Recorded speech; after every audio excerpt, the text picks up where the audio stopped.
Hii barabara iko na vumbi nyingi juu hata wamama wazee wanaanguka sana juu ya nini ya boda boda.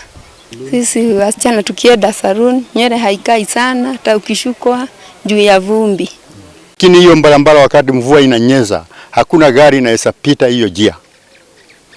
Hiyo njia ni kama shamba wakati mvua imenyesha. Hakuna gari hata moja inaweza pita hapo.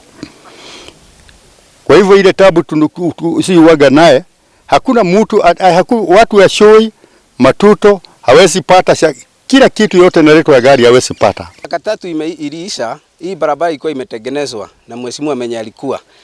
Na sasa shida alimwaga mawe na matope, kwa hivyo barabara haikudumu kwa muda mrefu. Ilienda mwaka moja ikaharibika. Na sababu ni barabara iko busy kwa magari, sababu ya kuchukua maziwa, kuna factory iko hapa.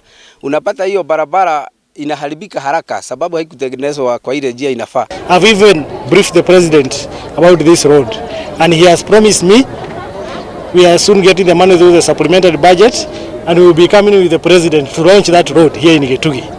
So I would want to assure the people of Gitugi, as I promised during my campaigns and during our campaigns, we will make sure that all the roads in Gitugi, and not only in Gitugi, even in Kamasharia and even in Kedu, the whole of mathioya, that the roads are passable.